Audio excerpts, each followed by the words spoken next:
A town can decide what you are before it ever learns your name. By noon, Red Hollow had decided what Nayeli was. Trouble. The hiring market stretched along the main street beneath patched canvas awnings, where ranchers, freight bosses, and cattlemen came looking for hands before the autumn drives began. Dust hung in the heat. Horse sweat darkened saddle blankets. Coins clicked against wooden tables. One by one, workers were chosen. A limping ranch hand with a bad knee found work hauling feed. A drunk with trembling fingers was hired to mend fences.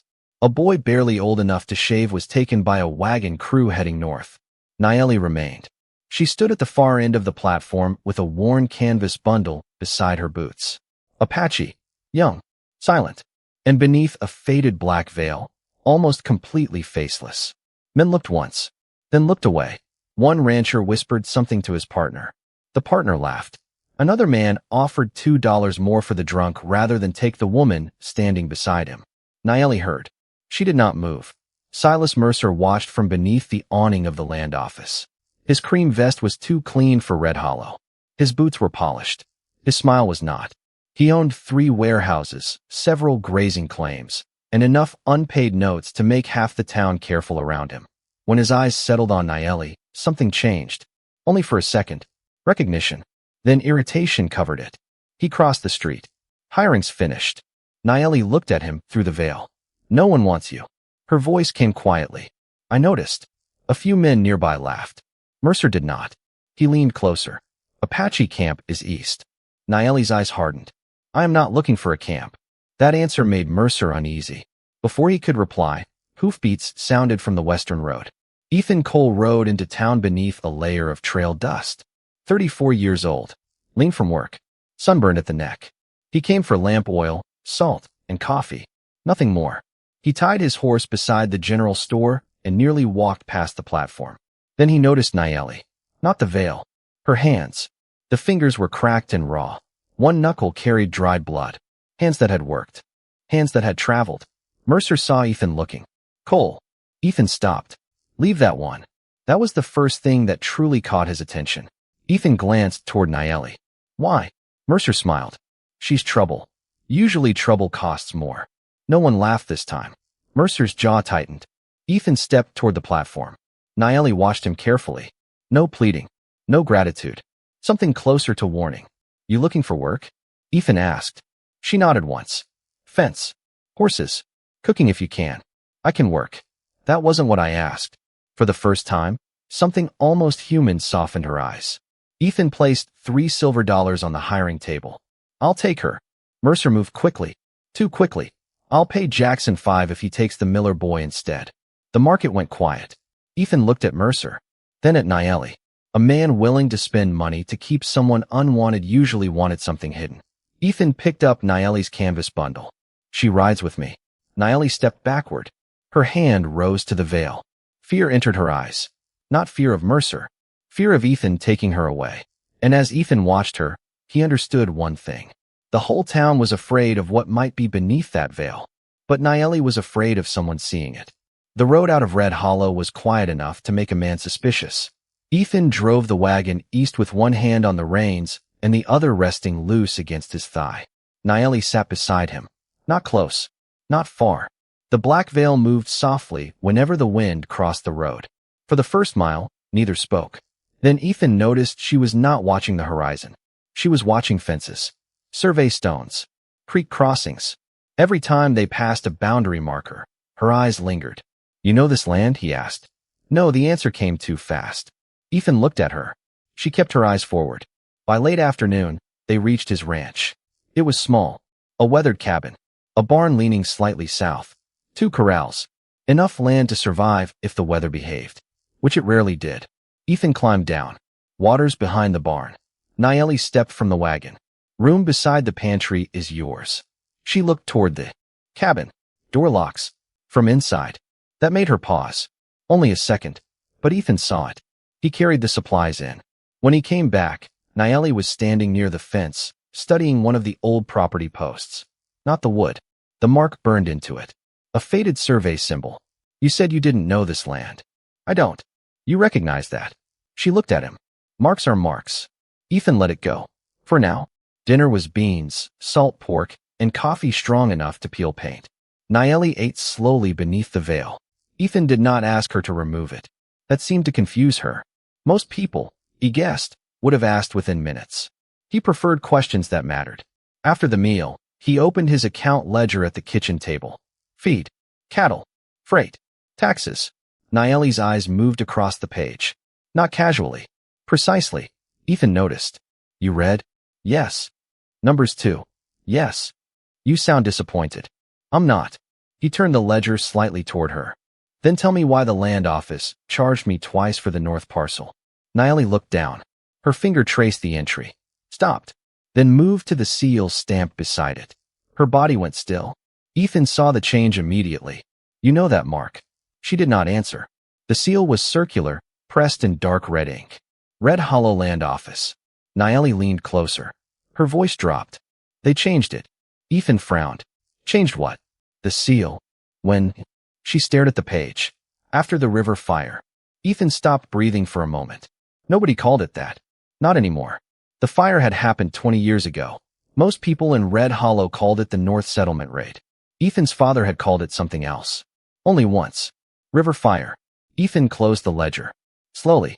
Who told you that name? Nayeli lifted her eyes. She knew immediately she had said too much. No one. That's not true.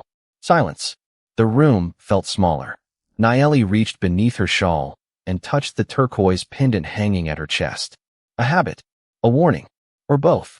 Ethan leaned back. I'm not asking about the veil. Her eyes narrowed. I'm asking how you know something my father knew. For the first time since Red Hollow, Nayeli looked. Afraid. Not of him. Of the question. Outside, a horse shifted in the corral. Then somewhere beyond the dark ridge, another horse answered. Nayeli turned toward the window. Ethan followed her gaze. Nothing there. Only twilight. But Nayeli whispered. They found the road. The first rider appeared just after sunrise. He did not come down from the ridge. He sat there. Still. Watching. Ethan saw him while filling the trough. Nayeli saw him before Ethan did. She had been repairing the east fence when her hands stopped moving. 1 second she was pulling wire tight. The next, she was frozen. Ethan followed her eyes. A dark figure against the pale sky. Friend, he asked. No. That answer came without hesitation. An hour later, there were 2 riders. By noon, 4. None entered the property. None waved. None called out. They only watched. The ranch felt different under their eyes. Smaller. Exposed. Even the horses seemed to know. They shifted in the corral, ears turned toward the ridge. Ethan wiped his hands on his trousers. Mercer. Nayeli kept working. Yes. It was the first time she gave him a straight answer. He almost laughed. Instead, he looked at the riders again. What does he want? She pulled the wire too tight. It snapped. The sound cracked through the yard. Nayeli stared at the broken end. Then at Ethan. Something I have. His eyes dropped toward the turquoise pendant. She noticed. Did not correct him. That mattered. Ethan stepped closer. What's in it? Not your concern. They're on my ridge. That makes them your concern. Exactly. Nayeli looked away. The wind pressed the veil against her face. For the first time, Ethan could almost make out the shape beneath it. Almost. Then she lifted one hand and pulled the cloth loose again. You should send me away. No, her head turned. You don't know what follows me. I know for men too afraid to ride downhill. They won't stay afraid. Ethan looked at her. When? Nayeli's voice lowered. Tomorrow. That was all. No explanation. No plea. Just certainty. Ethan hated certainty when it came from frightened people. It usually meant experience. By late afternoon, one rider finally descended. Slowly. His horse picked through the rocks without hurry. The man wore a gray coat despite the heat. Clean boots. Black gloves. Ethan knew him. Caleb Dorsey. Silas Mercer's collector. He stopped 20 yards from the fence. Cole. Dorsey. Caleb's eyes moved past Ethan. Found Nayeli. His expression changed. Not surprise. Relief. There you are. Nayeli stood perfectly still. Ethan moved half a step in front of her. Caleb noticed. Don't make this foolish. What is this? Property. Ethan's jaw tightened. Careful. Caleb smiled. Not her. His eyes dropped. Straight to the pendant. Nayeli's hand closed around it. There it was. Ethan saw fear. Real fear. Caleb saw it too. Give it back, he said. Nayeli answered through the veil. It was never his.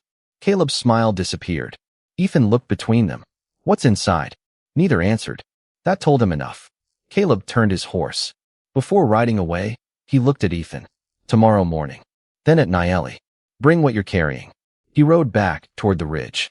One by one, the other riders disappeared with him. Ethan waited until the last horse vanished. Then he turned.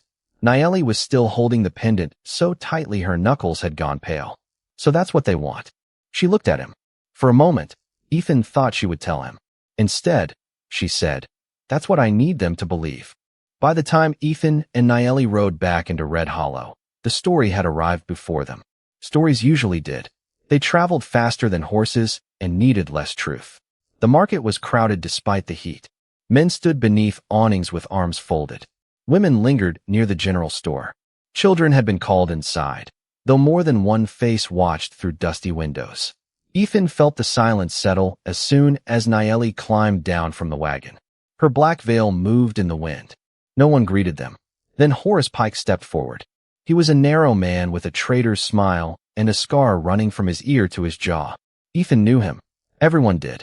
Pike sold flour, cartridges, blankets, and whatever rumor paid best that week. He stared at Nayeli.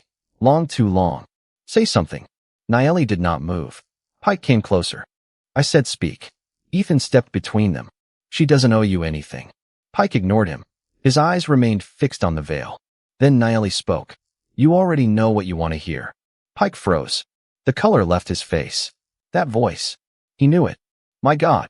A murmur moved through the crowd. Pike pointed at her. Chado's daughter. Nayeli went still.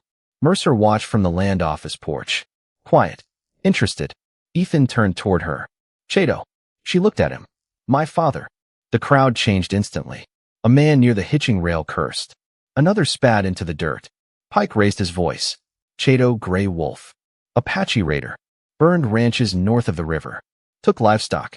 Killed settlers. Each sentence landed harder than the last. Ethan watched Nayeli. She did not deny it. That bothered him. Is that true? He asked.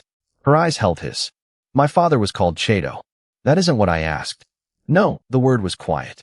But Ethan heard the wound beneath it. Pike laughed. See. The crowd tightened around them. For the first time since Ethan had brought her home, doubt entered him. Only for a second. But Nayeli saw it.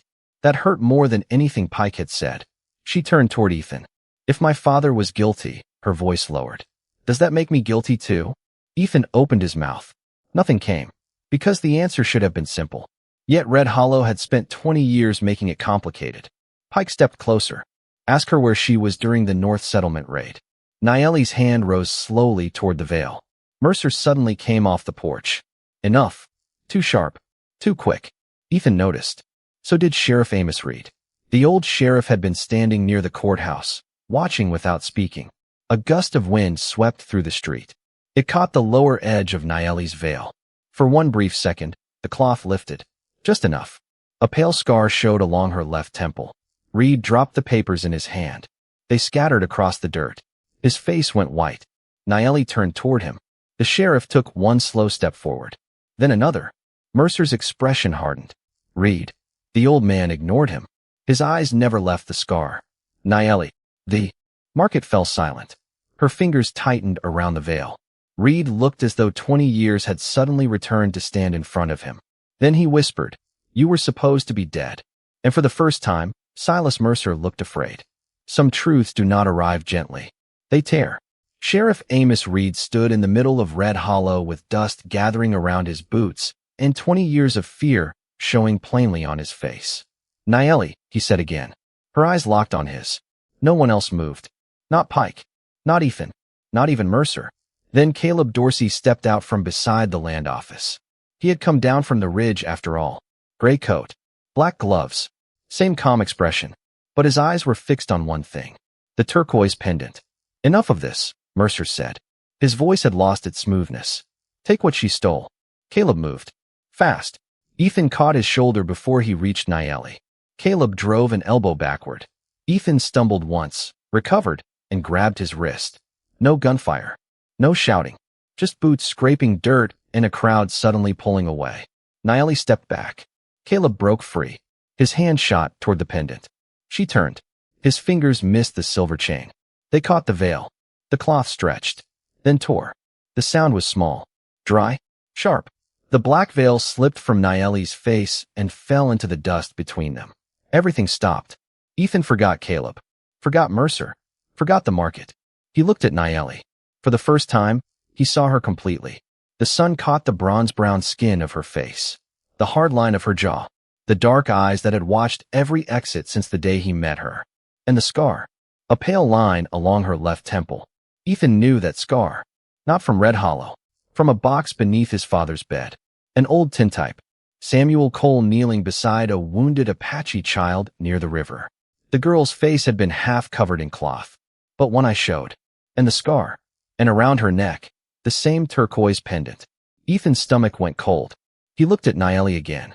Older now, stronger, but unmistakable. "I've seen you before," he said. Her expression changed.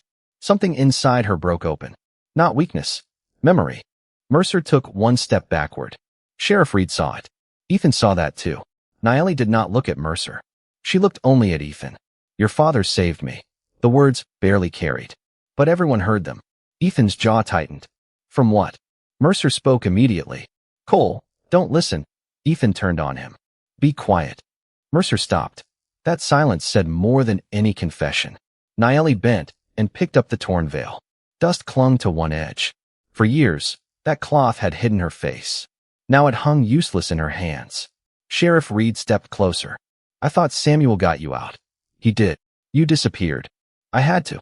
Reed closed his eyes. Mercer's voice came sharp. "This proves nothing." Nayeli turned toward him. For the first time, her face was uncovered when she met his gaze. And Mercer looked away. That was when the crowd understood. The veil had never hidden shame. It had hidden a witness. Ethan looked from Nayeli to Mercer, then back to Reed. "What happened 20 years ago?" Reed said nothing. Nayeli did. "My father was not the monster they made him." Pike shifted uneasily. The crowd tightened again. Nayeli lifted the turquoise pendant from her chest. Then she pointed toward Mercer. "He knows why." Mercer's face hardened, but fear had already reached his eyes. And Ethan finally understood something that changed the shape of the entire story. Mercer had never wanted Nayeli gone because she was Apache. He wanted her gone because she remembered. The truth had survived 20 years, but only because frightened people had carried it in pieces. Sheriff Amos Reed stood beneath the courthouse awning with his hat in both hands. No one in Red Hollow had ever seen him look that old. Nayeli faced him without the veil. The scar at her temple caught the afternoon light. Ethan remained beside her, not touching her, not speaking for her, just there. Reed looked toward Mercer, then toward the crowd. There was silver north of the river. A murmur moved through the market. Reed continued. "Not much at first. Enough to make men greedy." Mercer's jaw tightened. "Watch yourself, Amos." The sheriff ignored him. Land speculators wanted the claims. Families were already living there. Apache families too. Pike shifted uneasily. Nayeli's eyes never left Reed. "What happened?" Ethan asked. Reed swallowed. "They needed the land empty. The wind pushed dust across the boards. So they built a story." Nayeli spoke quietly. "An Apache raid." Reed nodded. "Men rode in at night. Some dressed to make witnesses think they were raiders." The market went still. Ethan looked at Mercer. Mercer stared back. No fear now. Only calculation. Reed went on. Settlers were moved. Buildings burned. Livestock scattered. By sunrise, everyone had a version of what happened. "And my father?" Nayeli asked. Reed closed his eyes. "Chato fought them." Pike frowned. "He killed men." "Yes." Reed looked at him. "Men who came armed." That changed something in the crowd. Not much, but enough. Nayeli touched the scar on her temple. "I was 7. Ethan turned toward her. She looked past him. "Back 20 years. My mother pulled me toward the river. She wrapped cloth around my face because I was bleeding." Her fingers touched the torn veil. "It was blue then." The words landed softly. No one laughed now. "She told me not to let them see me." "Why?" Ethan asked. "Because I had seen faces." Mercer's eyes sharpened. Nayeli saw it. So had my father. Reed lowered his voice. "Samuel Cole found them before dawn." Ethan's chest tightened. "My father. He found Nayeli near the wash. Her mother was gone. Chato was still fighting upriver." Nayeli looked at Ethan. "Your father carried me out." The memory seemed to live in her face. He wrapped my head, gave me water, put me on his horse. Ethan thought of the tintype, Samuel beside the frightened child, the scar, the pendant, everything connected. Why didn't he tell anyone? Reed gave a bitter smile. He did. Silence. He came to me.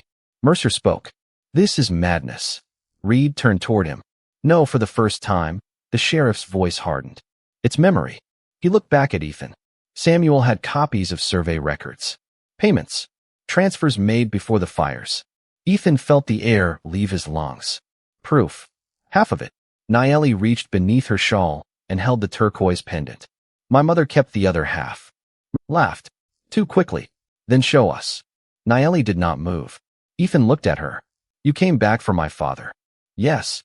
He's been dead 6 years. I know. The grief in her voice was quiet. That made it heavier. I crossed 3 territories looking for a man who was already buried. Ethan stepped closer. You should have told me. Nayeli looked at him. The entire market disappeared from her expression. Would you have believed me before the veil fell? Ethan opened his mouth. Nothing came. He remembered Pike naming Chato. The doubt. That 1 second. Nayeli saw the answer. She looked away. Mercer smiled, then pointed at the pendant. Open it. Nayeli stared at him.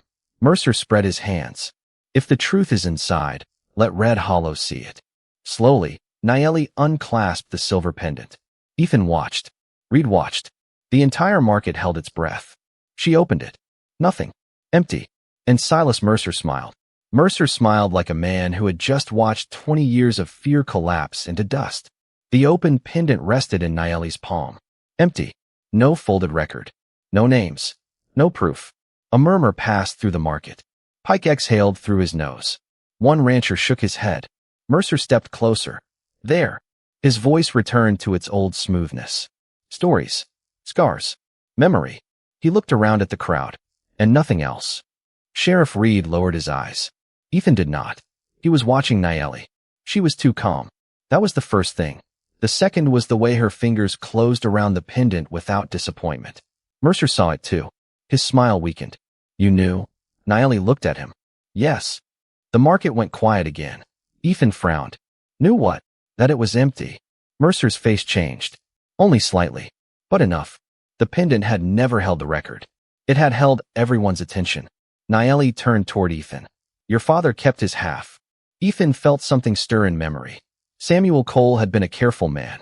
He kept receipts in tobacco tins, letters beneath floorboards, money inside old coffee cans, and one saddle, a brown working saddle he refused to throw away even after the leather cracked. Ethan had asked why once. Samuel had answered, some things hold more than weight. At the time, Ethan thought he meant memory. Now he understood. He turned toward his horse. Mercer stepped in front of him. Where are you going? Ethan looked at him. Home. For what? Ethan almost smiled. That question tells me I should hurry. He mounted. The 3 miles to the ranch passed in dust and pounding hoofbeats. At the barn, Ethan went straight to the old tack wall. Samuel's saddle still hung there. Dry, cracked, untouched. Ethan pulled it down, ran his fingers along the straps, then found it. A seam near the buckle, double-stitched, too thick. He cut it open. Oilcloth appeared beneath the leather. Inside, paper, folded narrow. Ethan stared at the faded writing. Survey numbers, transfer dates, payments made before the river fire, names. And at the bottom, Silas Mercer. Ethan rode back hard. When he returned, the crowd had not moved. Mercer was talking loudly, trying to rebuild certainty with his voice. Ethan walked straight to the hiring table. He placed the paper down. Mercer stopped speaking. Reed stepped forward. His hands trembled as he read. My signature. Mercer snapped. Forgery.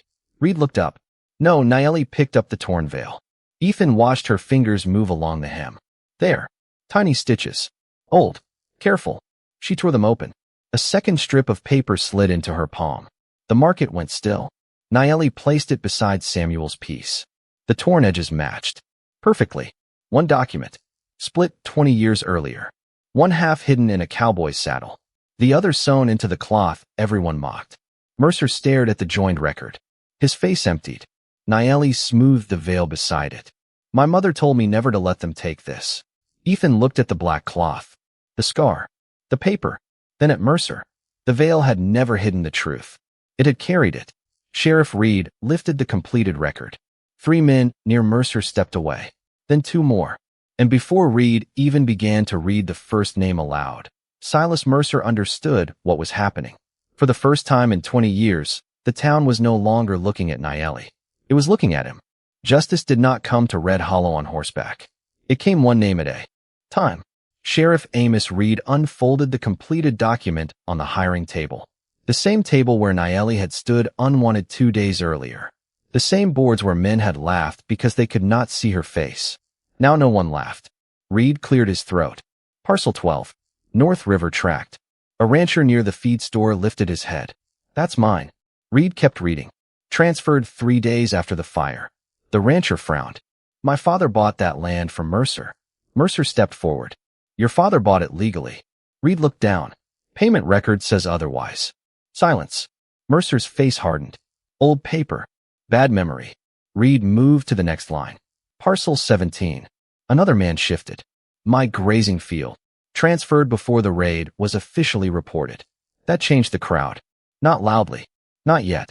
But people began looking at one another instead of at Nayeli. Reed read another name. Then another. Survey numbers. Payments. Claims filed before families had supposedly abandoned their land. Money passed between men who later swore they had never met. The pattern grew. 1 record could be explained. 2 could be dismissed. By the 7th, even Horace Pike stopped smiling. Mercer raised his voice. You all benefited from this town. No one answered.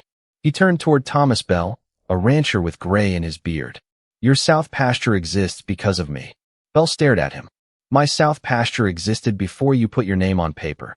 A few heads turned. Mercer's jaw tightened. This woman brought poison into town. Nayeli stood beside Ethan. No veil. No speech. No anger. Just stillness. Ethan looked at her and understood something. She had not returned for revenge. She had returned to be believed. Sheriff Reed continued. A 3rd rancher stepped away from Mercer. Then 2 merchants. Then Caleb Dorsey. Mercer saw him move. Caleb. Dorsey removed his black gloves. Slowly. I collect debts. He dropped the gloves onto the ground. I don't inherit them. Mercer looked around. For years, men had stood near him because standing elsewhere cost money. Now space opened around him. 3 feet. 5. 10. Thomas Bell crossed the street toward the land office. Above the door hung a polished sign. Mercer Land Company.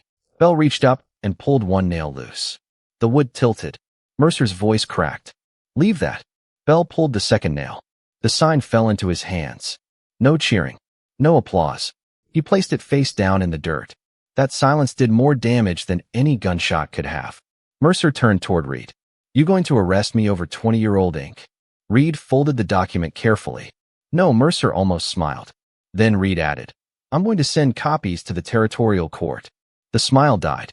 And until they answer, every claim tied to these records gets reviewed. Mercer stared at him. Around the market, people began pulling documents from coat pockets, saddlebags, store ledgers. Questions spread. Quiet ones. Dangerous ones. Nayeli looked at Ethan. Is this justice? He watched Mercer standing alone beneath the sun. No, she waited. Ethan looked at the papers covering the table. This is where it starts. Behind them, another merchant crossed the street. He climbed onto a crate, reached up, and removed Mercer's 2nd sign. By sundown, there were none left. By morning, Red Hollow was 3 miles away and felt even farther. The wind came clean over the northern ridge. No shouting. No courthouse doors. No men arguing over deeds and signatures. Just grass, horses, and the low creak of Ethan's barn settling into another day. He woke before sunrise. Nayeli's room was empty. The blanket was folded. The water cup sat clean beside the basin. Her canvas bundle was gone. Ethan stood in the doorway longer than he meant to. He had known she might leave. There had never been an agreement between them. No promise. No reason to stay. Still, the emptiness felt heavier than it should have. He stepped outside. Cold air touched his face. Then he saw it. The veil, tied to the top rail of the fence. Black now from years of sun, dust, and weather. It moved softly in the wind. For a moment, Ethan only looked at it. 2 days earlier, half the town had feared what was beneath that cloth. Some had imagined disease. Others guilt. Others something worse because worse was easier to believe. Now the veil hung. Empty. No secret inside it. No paper sewn into the hem. No frightened child behind it. Only cloth. Ethan walked toward the fence. He did not touch it. A sound came from the barn. Brush against horsehair. Slow. Steady. He turned. Nayeli stood beside the bay mare. Her face was uncovered. Morning light touched the scar at her temple. She made no move to hide it. Ethan leaned against the barn door. Thought you left. Nayeli kept brushing the mare. I did. He waited. The horse shifted and lowered its head. Nayeli finally looked at him. I reached the road. And I stopped. Ethan nodded once. No smile. Not yet. What changed? She looked past him toward the fence. The veil lifted in the wind, then settled. For most of my life, leaving kept me alive. Ethan said nothing. My mother taught me when to hide, when to move, when not to let people remember my face. Her hand slowed against the mare's shoulder. She was right. Ethan looked at the scar. She saved you. Yes. Nayeli's eyes lowered. But surviving became a habit. The words sat quietly between them. No sermon. No answer required. Ethan glanced toward the ranch. The broken north fence still leaned badly. One shutter hung crooked from the cabin. The roof had survived the night mostly by luck. Place is still falling apart, he said. Nayeli looked at the roof. It was falling apart before I arrived. That's so. Yes. A pause. Then the smallest smile touched her mouth. Ethan felt one answer settle into place. Not everything needed to be spoken. He nodded toward the fence. You leaving that? Nayeli followed his gaze. The veil, the thing that had hidden her face, protected her life, carried the truth. She looked at it for a long time, then said, it already did its work. Ethan looked at her. No veil, no crowd, no Mercer, just Nayeli standing beneath the first clean light of morning. She walked past him toward the pasture gate. He opened it. She stepped through, then stopped. For 1 second, Ethan thought she might look back at the veil. She did not. Instead, she looked toward the open range. Miles of pale grass, low hills, a sky with no walls in it. Ethan came to stand beside her. Not close enough to claim anything. Close enough not to leave her alone. Behind them, the veil moved once in the morning wind. Neither of them reached for it.